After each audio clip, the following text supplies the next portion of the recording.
et bienvenue, je suis contente de vous accueillir sur cette nouvelle vidéo. Alors, dernièrement, je racontais un petit peu ma dernière expérience professionnelle qui s'est terminée assez précocement parce que ça ne s'était pas tout à fait passé comme j'aurais souhaité. Et étonnamment, ça a beaucoup fait réagir. Je ne m'attendais pas à autant de réactions, très sincèrement. Mais une fois de plus, ça m'a permis de me rendre compte. Je le savais déjà, mais une fois de plus, voilà, je me suis rendu compte que mon cas n'était pas du tout isolé et qu'on était nombreux à avoir vécu ou à encore vivre des situations professionnelles qui n'étaient pas forcément optimales pour nous. Et en plus, j'ai constaté que la plupart des personnes qui avaient regardé cette vidéo se situaient entre 24 et 35 ans, donc exactement la tranche d'âge dans laquelle je suis. Et effectivement, pour notre génération, le monde du travail n'est pas toujours clément et on va en parler. On va en parler, mais déjà ce que je me dis, c'est que on passe tellement de temps sur ce lieu de travail, on passe minimum 35 heures, du moins quand on est à temps plein, 35 heures et plus sur ce lieu, donc ça fait la majorité de notre temps, la majorité de nos journées, de nos semaines qu'on passe là. Ce serait juste dommage que ça se passe mal au quotidien, quoi. Et il y a une personne, il y a un commentaire qui m'a un peu fait sourire. C'est quelqu'un qui disait, je cite, vous la Gen Z, vous êtes beaucoup trop exigeant et vous faites vos divas. Ça m'a vraiment fait sourire, mais j'ai envie de dire oui, on a raison d'être exigeant. On a raison d'être exigeant et sur ça, je ne changerai absolument pas ma position. Je ne vois pas pourquoi on devrait juste accepter alors qu'on est malheureux dans quelque chose. On devrait juste subir. Il faut bien garder en tête qu'on n'a qu'une vie et que cette vie ne se résume pas qu'au travail. Après, si pour certains, ils veulent que ce soit le cas, grand bien leur face, il n'y a pas de souci. Mais s'il y a d'autres qui veulent que ce soit leur travail qui s'intègre dans leur vie et non leur vie qui soit conditionnée par leur travail, on a également le droit, en fait. On a également le droit. Et de même, on n'a qu'un corps. Il faut qu'on fasse attention à notre santé. Qui, mieux que nous, peut savoir quel niveau de stress est-ce qu'on est prêt à supporter? Et si on perd notre santé aujourd'hui, qu'est-ce qu'il nous reste en fait? On nous dit qu'il faut apprendre à gérer notre stress, qu'on est trop exigeant, qu'on a trop d'attentes. Mais si aujourd'hui on perd notre santé, si aujourd'hui je perds ma santé, si aujourd'hui je tombe en dépression à cause de mon travail, qu'est-ce qu'il me reste? Je ne pourrai plus rien faire, mais littéralement, ni travailler, ni autre chose. Donc oui, on a raison d'être exigeant et sur ça, moi je ne changerai juste pas d'avis en fait. Je ne peux pas, je peux discuter sur tout, mais sur ça, je ne peux pas discuter. Aussi, il faut bien se rendre compte que les temps changent. Notre mode de vie n'est pas le même que celui de nos parents. Donc, on ne peut pas nous demander d'avoir un rapport au travail comme celui que nos parents avaient, par exemple. Ça n'a juste aucun sens. Ça, c'est vraiment la recette pour créer une génération de malheureux, tout simplement. Face à tout ça, moi, j'ai réfléchi, comme d'habitude, parce que c'est vrai qu'il y a beaucoup de personnes qui sont arrivées entre-temps. Bienvenue, d'ailleurs, je suis contente que vous m'ayez trouvé. Comme je disais, je m'appelle Prissy, je fais du contenu développement personnel, féminité aussi j'aime bien et vie d'adulte, vie de travailleur, grosso modo voilà. Et une de mes caractéristiques c'est que je réfléchis beaucoup à ce qui se passe, je réfléchis beaucoup à ce qui m'arrive, je prends beaucoup de recul quand je suis confrontée à une situation et j'essaie vraiment de pouvoir en tirer des leçons. Et c'est d'ailleurs pour cela que j'ai fait la vidéo précédente. C'était pas du tout pour me plaindre ou pour accuser l'entreprise, pour accuser la société. C'était plutôt moi pour en tirer des leçons et vous les partager afin que à l'avenir, nous soyons tous plus vigilants et plus attentifs à ce que l'on ressent et ce que l'on voit. Donc j'ai réfléchi suite à tout cela et j'ai essayé de schématiser la recette de l'épanouissement professionnel. Parce que pour moi, c'est primordial d'être épanoui dans son travail. C'est important d'être à l'aise et de connaître un bien-être au niveau de son travail.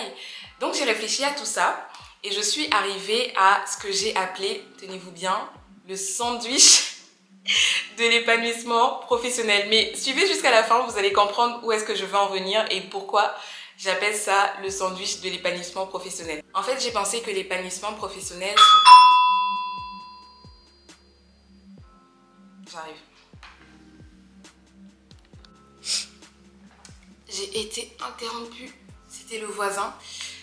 Où est-ce que j'en étais? Oui, alors, j'ai pensé que l'épanouissement professionnel serait atteint s'il y avait 3 composantes principales. Et les 3 composantes elles-mêmes découpées en 2 éléments chacune.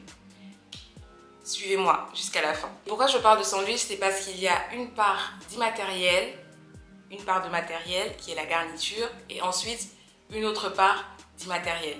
Et quand je parle d'immatériel, c'est-à-dire que ce n'est pas tangible, ce n'est pas physique, mais ça se passe plutôt à l'intérieur de nous. Donc le premier élément de cette première partie, de cette couverture, on va dire, c'est déjà de savoir qui on est. Alors ça peut paraître cliché dit comme ça, mais c'est tellement important de se connaître en fait. Et c'est vrai que lorsqu'on est jeune, lorsqu'on est dans la vingtaine ou même dans la trentaine, on est encore en train de prendre ses marques dans la vie d'adulte. On est en train de prendre ses marques au niveau professionnel, on se cherche, et au-delà du niveau professionnel, dans la vie en général, on est confronté à plusieurs choix. C'est vraiment un carrefour et c'est vraiment primordial de prendre le temps de s'arrêter afin de savoir qui on est. Parce que ça paraît simple comme ça, mais en réalité, ce n'est pas toujours si évident. Et lorsque je parle de se connaître, c'est-à-dire connaître son identité, connaître ses caractéristiques, ses atouts, ses capacités et aussi ses points faibles, ses points d'amélioration, ses valeurs, ses principes. Donc se connaître revient vraiment à être au point par rapport à toutes ces choses-là. Je ne sais pas si vous avez remarqué, mais généralement quand on va demander à une personne de se présenter dans n'importe quel contexte, ce qu'elle va dire c'est son nom, son prénom, peut-être son âge, et tout de suite après, elle va dire ce qu'elle fait dans la vie. Je travaille dans ci, je travaille dans ça. Mais qui nous sommes ne s'arrête pas à ce que l'on fait. On est bien plus que ce que l'on fait. C'est d'ailleurs l'inverse, c'est ce que l'on fait qui doit s'aligner à qui nous sommes. Ce n'est pas qui nous sommes qui doit être défini par ce que l'on fait. Donc c'est super, super important de commencer avant toute chose par savoir qui on est. Savoir qui on est. Être bien assis dans son identité et dans son individualité. Donc ça, c'est la première chose. La deuxième, c'est également savoir que l'on a le choix. Et on veut nous faire croire, surtout les générations précédentes, là oui, je me fais porte-parole de la Gen Z, parce qu'on m'a qualifiée de Gen Z. Non, je rigole. On veut nous faire croire qu'on n'a pas le choix, que le travail c'est comme ça, c'est difficile, on doit juste faire avec. C'est déjà bien d'en avoir un, donc en plus de ça, on ne va pas se plaindre. Mais non, moi je refuse. Je connais des personnes qui sont réellement épanouies dans ce qu'elles font. Dans ma propre famille, il y a des personnes qui, je le sais, je le vois, sont heureuses de se lever le matin parce qu'elles aiment, parce qu'elles apprécient ce qu'elles font. Elles apprécient leur travail, elles apprécient leurs collègues. Donc, pourquoi moi je vais accepter moins que ça? Pourquoi moi je serai moins méritante? Pourquoi moi je devrais en attendre moins de mon travail? Si je ne l'ai pas trouvé là où j'étais, c'est pas grave, ça veut dire que ce n'était pas ma place. Il y a peut-être une autre personne qui sera totalement épanouie à la place que j'occupais parce que ce sera sa place et moi ma place est ailleurs et il n'y a aucun souci par rapport à ça. Mais ce qu'il faut avoir en tête, c'est que on a le choix. Chacun a le choix. On n'est pas tous obligés de juste accepter ce qui nous tombe dessus et puis voilà, on fait avec. Non, chacun est responsable de sa vie. Mais ce qui est sûr, c'est qu'on a tous le choix. Rien ne nous est imposé et moi je ferme volontairement mes oreilles, je ferme volontairement mon cœur et mes pensées aux personnes qui veulent me dire que je n'ai pas le choix. Que la réalité du travail c'est ça et que je dois juste faire avec, que je dois apprendre à gérer mon stress ou que sais-je parce que je n'ai pas le choix. Non, j'ai le choix. J'ai le choix. C'est pour ça que j'ai choisi de partir et à l'avenir, je continuerai de faire les choix que je pense être meilleurs pour moi. Et je vous invite à faire la même chose et à ne pas vous laisser influencer par des personnes qui, elles, ont choisi de subir. Si les autres ont choisi de subir, elles sont responsables de ce choix-là. Si vous ne voulez pas choisir de subir, si vous voulez tenter autre chose, si vous voulez vous donner une autre chance, on ne peut pas vous le reprocher en fait. Donc, première tranche, pour revenir au sandwich, première tranche, savoir qui on est et savoir qu'on a le choix. Ensuite, on va passer à la deuxième composante qui est donc la garniture du sandwich, c'est qu'en fonction de qui on est et en sachant que l'on a le choix, on va définir ce que l'on veut faire. On va définir ce vers quoi on veut tendre. On va définir en gros ce dans quoi on souhaite évoluer, ce dans quoi on souhaite naviguer. Et j'insiste bien sur définir ce qui nous correspond à nous, pas à nos parents, pas à nos frères et sœurs, pas à nos amis, pas à notre origine peut-être, pas à une classe sociale, mais ce qui nous correspond à nous en tant qu'individus, avec nos particularités. Imaginons que vous êtes quelqu'un de très sociable, de très enjoué, de très dynamique et que vous avez continuellement besoin de parler, de discuter, d'échanger, d'avoir ce contact humain, d'avoir ce contact avec différents profils. Vous allez peut-être vous diriger vers de l'accueil ou de l'animation ou que sais-je, je donne des exemples comme ça. Ou alors si vous aimez les enfants, vous allez choisir de travailler avec des enfants. Si vous appréciez les animaux, ça sera peut-être être vétérinaire, mais pas que. Dernièrement, je parlais avec un jeune garçon qui vit au Kenya et il me disait que son papa était en fait guide dans un safari. En gros que si vous voulez faire un safari dans un parc au Kenya, eh bien son papa il est guide, donc ça veut dire qu'il connaît tout le parc, il connaît tous les animaux et il est tous les jours en contact avec ces animaux là, il s'en occupe, il n'est pas vétérinaire mais il est tous les jours au contact des animaux parce que il aime ça. Donc à chacun maintenant de voir, d'évaluer ce qu'il veut faire de sa vie, et je pense que on le ressent, si on est attentif, on le ressent au fond de nous. On a tous cette petite voix qui est plus ou moins audible au fond de nous qui nous dit « toi tu es fait pour ça » ou alors « toi tu n'es pas fait pour ça ». Encore une fois, c'est à chacun d'être attentif à cette voix-là parce que pour le coup, il n'y a personne d'autre qui pourra vous retranscrire ce qu'elle vous dit. Après, vous pouvez bien sûr vous faire aider. Il y a des conseillers d'orientation. Par exemple, si vous êtes encore à l'école ou à la fac, il y a des conseillers pour ça. Il y a des coachs, des personnes qui sont là justement pour vous accompagner à trouver votre voie. Et donc, faut pas hésiter aussi, faut pas hésiter à se faire aider. Ça peut être une bonne option si vous en avez besoin. Moi, je vous y encourage en tout cas. Et la deuxième partie à ce niveau, ce sera de mettre en place une stratégie pour justement atteindre ce point que l'on a défini précédemment.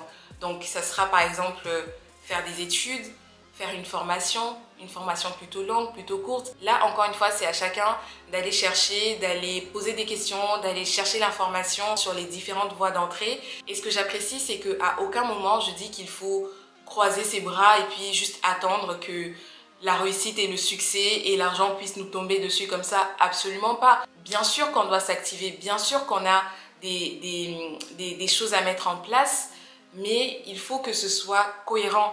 Moi, ce avec quoi je ne suis pas d'accord, c'est cette espèce de précipitation qu'on a dans cette société, et je pense beaucoup plus dans notre société française, c'est qu'il faut faire ses études d'une traite, après le bac, on enchaîne avec la fac, après la fac, on enchaîne avec le CDI. Une fois qu'on a signé le CDI, il faut acheter la maison, il faut prendre un animal de compagnie, et puis voilà, la vie est finie, il n'y a plus de questions à se poser, il n'y a plus qu'à avancer sur cette route jusqu'à la retraite, et c'est tout, et ça s'arrête là. Pourquoi chercher plus? Pourquoi faire compliqué? Non en fait, si vous voulez suivre cette voie-là, ok, mais on a le droit de s'arrêter, on a le droit d'essayer et de se rendre compte que en fait non, c'est pas ce qui me correspond, de se laisser une chance et de s'essayer à différentes choses jusqu'à trouver ce qui est fait pour nous, ce dans quoi on sera épanoui et ce dans quoi on aura une vie équilibrée surtout. Donc ça c'est pour la deuxième partie, et pour la troisième partie qui est la fondation de notre sandwich, qui est à nouveau immatériel, c'est de garder en tête qu'il faut rester flexible. Contrairement à un discours qu'on entend beaucoup de nos jours qui est qu'il ne faut pas avoir de plan B, parce que avoir un plan B signifie qu'on ne croit pas en son plan A et donc qu'on n'y arrivera pas. Moi, je me dis plutôt que rien n'est acquis dans la vie et rien n'est certain. Nul ne sait ce qui peut arriver demain, donc c'est important de garder une certaine flexibilité afin de pouvoir s'ajuster si jamais ça ne se passe pas comme prévu, afin de pouvoir rebondir. Par exemple, une personne qui a choisi de devenir sportif professionnel. Elle met tout en place pour y arriver, elle commence la formation, elle suit tout ce qu'il faut, toute la trajectoire. Personnellement, je ne sais pas ce qu'il faut pour devenir sportif professionnel, mais voilà, elle suit tout le cursus et finalement, elle se blesse. Ou alors, elle a des problèmes de santé qui font que elle ne peut plus, comment dire, elle ne peut plus s'entraîner à un tel niveau. Enfin voilà, il y a différentes choses en fait qui peuvent arriver dans la vie. Donc est-ce qu'on s'arrête là? Non, la vie continue, donc il faut se réajuster. Et d'ailleurs, ça me fait penser, dernièrement, il y avait les Jeux Olympiques à Paris, forcément aussi les Jeux Paralympiques. Et c'est super beau, c'est super beau, c'est super inspirant de voir les histoires des différentes personnes. Je suis pas très branchée athlétisme et tout ça, mais j'ai quand même vu passer quelques histoires et c'est super touchant parce que pour la plupart, à la base, ils étaient dans des situations telles que on aurait pu se dire, bah non, c'est fini en fait, ton rêve il est fini, là tu peux plus marcher, là tu peux plus faire ci ou ça, ton rêve il est fini. Sauf que non, ils ont gardé espoir, ils se sont réajustés, ils ont rebondi et finalement, ils ont un nouveau rêve qu'ils réussissent à atteindre autrement en fait. Donc tout ça pour dire qu'il faut garder en tête quand même qu'il faut rester flexible au cas où ça ne se passe pas tout à fait comme on avait prévu et bien que ce ne soit pas complètement perdu, mais à la place qu'on soit toujours prêt à rebondir et à réajuster notre trajectoire pourvu qu'on arrive à ce point que l'on s'était fixé. Et pour le dernier élément qui est vraiment le socle, c'est que vous devez vous faire une promesse à vous-même. Si je peux vous donner un conseil, si vous deviez retenir un seul conseil, ce serait de vous faire une promesse à vous-même et de vous faire la promesse suivante, que lorsque vous rendrez votre dernier souffle, vous serez satisfait de la vie que vous aurez menée. Parce que faut bien se rendre compte que notre vie va s'arrêter un jour. Ça paraît un peu glauque, mais non, c'est pas glauque, c'est la réalité. Notre vie va s'arrêter un jour et il faut que ce jour-là, pendant nos dernières secondes de vie, qu'on se dise « Ok, c'est bon. Je suis content de moi, je peux partir en paix. » Plutôt que d'avoir des regrets. Moi, je suis convaincue que pendant les dernières secondes de notre vie, on fait un bilan. Et soit on est satisfait parce qu'on a fait ce qu'on savait qu'on devait faire, ou alors on a des regrets parce qu'on sait qu'on n'a pas fait ce qu'on savait qu'on devait faire. Parce que je pense que dans les deux cas, on sait toujours. Dans les deux cas, on sait toujours. On a une conscience, on a une âme, on a un esprit, on a une vie spirituelle, on a une vie intérieure, si je peux le dire comme ça. Et on le sait. En fait, il y a des choses qu'on sait, même si on essaie de vivre en les niant, au fond de nous, c'est toujours là, c'est toujours présent. Donc, à la fin de notre vie, on sait. Et en plus, à ce moment-là, on est vraiment tout seul. Et bon, je ne l'ai jamais vécu, mais je me dis, ce serait tellement dommage de se dire, mince, j'ai pas fait ce qu'il fallait. Et là, je pars. Je n'ai plus la possibilité de faire marche arrière. C'est fini. Ce serait juste complètement dommage. Il y a des personnes qui sont passées au bord de la mort, comme on dit. Par exemple, parce qu'elles ont fait un accident de voiture ou que sais-je. Et généralement, ce qu'elles rapportent, c'est que en l'espace de 5 secondes, en l'espace de 10 secondes, elles voient toute leur vie défiler. Et très souvent, ces personnes-là, dans leur vie, il y a un avant-après. Après cet événement, elles prennent des résolutions. Pourquoi? Parce qu'elles se disent qu'elles ne veulent pas que quand elles arriveront réellement à la fin, le bilan de leur vie soit celui qu'il aurait été si leur vie s'était arrêtée à ce moment-là, où elles sont passées à la limite justement. Elles se disent, ok, ça je ne vais plus faire, ça je ne vais plus faire. Et là je parle des personnes qui ont fait des accidents physiques, mais généralement c'est la même chose pour les personnes qui ont connu par exemple des burn-out ou des gros soucis de santé. Tout d'un coup il y a cette prise de conscience que la vie n'est pas acquise, on n'a qu'une vie et c'est aujourd'hui que l'on doit faire ce pourquoi on est fait en fait. Personnellement je suis croyante et je pense que chacun de nous vient avec une mission qui est rattachée à son individualité. Donc lorsque je parle de travail, ce n'est pas juste une question de travail pour gagner de l'argent et puis ça s'arrête là. Non, je pense que, en tout cas moi je ne peux pas, je refuse d'avoir une vision aussi, comment dire, aussi restreinte parce que je pense qu'on est tous interdépendants. Et si moi je suis à une place qui ne me correspond pas, ça veut dire que je prends la place de quelqu'un d'autre et de l'autre côté, ma place à moi est vacante. Et donc ça crée un déséquilibre dans la société en général. C'est pour cela que c'est important pour moi d'être à un endroit où je suis convaincue au plus profond de moi que c'est ma place, que je suis au bon endroit, que je fais bien d'être là. Et c'est ce que je souhaite sincèrement à chacun d'entre nous. Donc, faites-vous cette promesse que lorsque vous serez en train de vivre vos derniers instants, que vous serez fiers de vous, que vous serez reconnaissant, que vous serez satisfait parce que vous aurez vécu en faisant ce pourquoi vous avez eu la vie finalement. C'est beau, hein? Oui, c'est beau. Ben, je vais terminer sur ces belles paroles. En tout cas, j'espère que ça vous aura éclairé et surtout que ce n'était pas trop abstrait. J'ai essayé justement de schématiser et de faire différentes parties pour que ce soit un peu plus concret et que chacun puisse avoir une espèce de trame justement pour essayer de se rapprocher au mieux d'une situation professionnelle qui nous permet d'avoir une vie équilibrée. Parce que, encore une fois, ce n'est pas notre vie pour le travail, mais c'est plutôt le travail qui doit servir à notre vie. Je vais finir sur ces belles paroles. Je vous dis à la prochaine pour une nouvelle vidéo. Prenez soin de vous. Mouah.